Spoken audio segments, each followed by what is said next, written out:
Ethnopôle. Ouais, on sait, le mot est un peu étrange. Mais derrière, il y a une idée simple.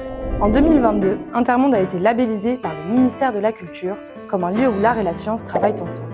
Concrètement, ça veut dire que le centre est devenu un ethnopôle. Un nouveau nom peu commun pour désigner un espace où on explore, on questionne et où on met en valeur des patrimoines culturels et matériels. Mais alors, c'est quoi les PCI ? C'est tout ce qui naît des contacts, et surtout ce qui ne se touche pas. Les savoir-faire, les récits, les pratiques, les mémoires ou les imaginaires.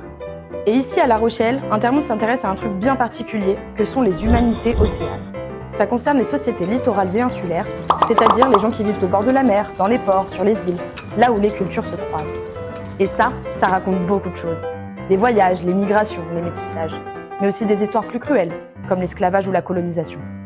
Mais finalement, Intermonde, ce n'est pas seulement un lieu d'expo ou de résidence, c'est un espace où la création artistique s'allie à la recherche pour documenter les transformations du monde. Il travaille autour de 3 grands axes définis par le Conseil scientifique. Les mémoires océanes, ce qu'on se transmet, ce qu'on oublie parfois et que l'art peut révéler. L'habité et l'écologie, comment les gens vivent avec la mer et comment le climat nous pousse à changer.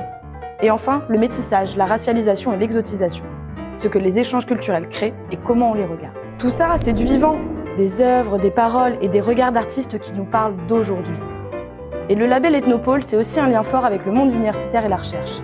Des chercheurs en anthropologie, en histoire ou en géographie viennent croiser leurs regards avec ceux des artistes pour mieux comprendre les sociétés littorales. Et voilà pourquoi Intermonde est devenu un ethnopôle, pour que ces histoires-là, celles des littoraux, des îles, des ports et de leurs habitants, restent en mouvement.